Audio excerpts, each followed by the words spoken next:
Have you heard of Tailwind as a scheduling program? If you have, let me show you how you can actually schedule your social media posts with it. Now, quick note, I do actually have a paid account on this, unlike the others. So, although it's basically the same, you may see some additional facilities that I've got. Hi, I'm Michelle, a computer coach here sharing tips and tricks on your everyday software to make life that little bit easier. So, as you can see, I've already signed into my Tailwind account. And as I said, it's a paid account. But how do we actually create new posts to schedule? So you can see I've got a number of different places that I can do it. So here I am on the homepage. I've got upload a create post, upload a create post.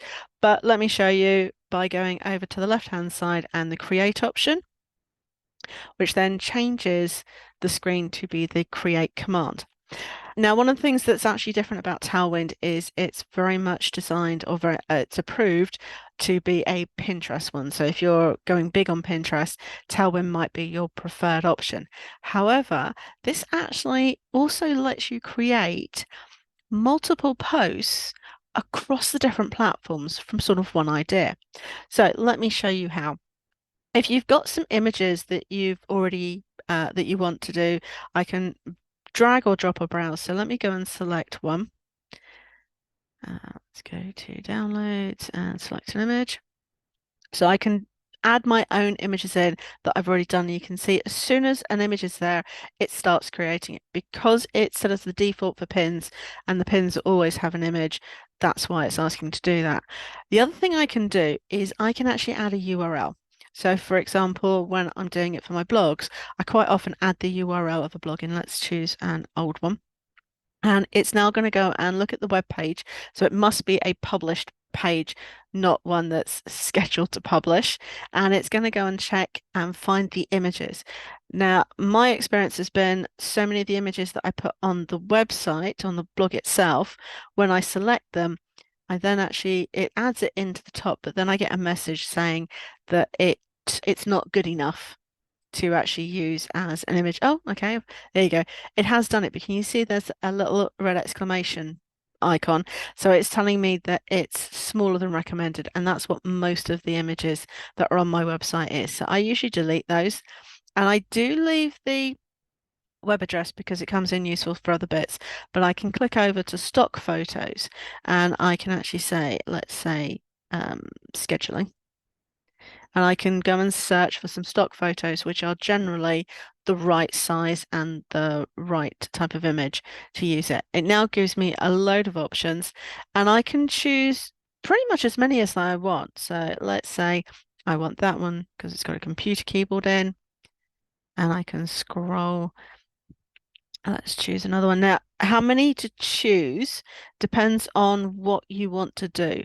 So within Tailwind, it lets you have a single photo or a number of photos up to a multiple one. And you can see as I select things, I've got three images and my actual options are there are available to me. So as I scroll this down, and you'll notice I was over on the right-hand side scrolling because I don't want to scroll on the images. I've now got what text do I want?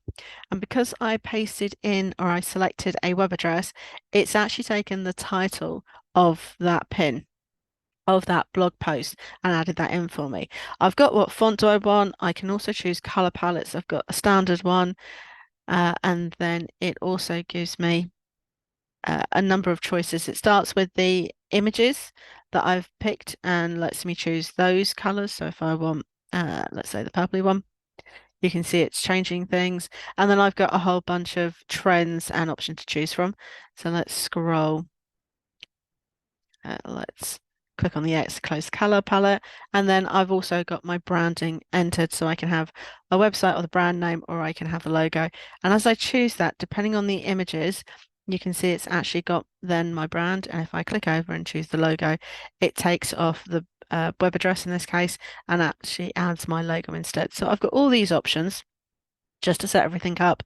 Now I can go over to the suggestions, and what I've got is what type of do I want? So you can see I've got Pinterest mostly, but I've also got other options, and I can scroll down and find the option that I want. So let's say I want that one, click select. It's now letting me see all the different options and actually choose what I also want, any matching posts. So if I plus that, I'm only going to select the two just so you can see, and I'm going to review the designs. I've now got them here.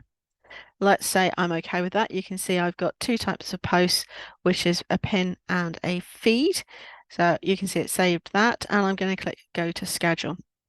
So it's confirming me to choose an account. So with the free version, I can only add one account. As you create a paid account, then of course it lets you add more. So I'm going to confirm those two.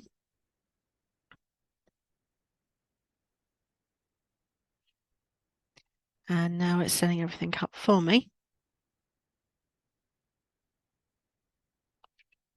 So here in the pin, add a title. What tech will uh, find your new job? It doesn't have to be the same as the blog. I'm just going to say blah, blah, blah. It's confirming the URL. And obviously, if you know your Pinterest, you know that it needs to be added onto a board. And then as you scroll down, it then says when to post. So here's the scheduling. I've got Smart Schedule recommendations, which it does automatically, and it's giving me 3 options per day. If I scroll down, you can see there's Monday, and there's my 4, 5, 6. Actually, that's a lot more than normal. And then it jumps on to the following day and it simply goes. So all I need to do, if I want to use one of the recommendations, is simply select it and it ticks it. I've also got use custom time, so I can click on there and I can manually now choose exactly which day I want. So let's choose one. Let's leave that 5:30 a.m. Or I can go back to the smart schedule time slot. So completely up to me what I want to do. And you can see all I need to do is click schedule post, and that has now scheduled it. You can see it's actually confirmed it for me. And as you've got more options, it says schedule for later, but I can expand that out. Let's go blah, blah, blah again. And again, I have got different options. I can select my date. And by selecting my date, it's actually selected a suggested time for me. And I just need to schedule post.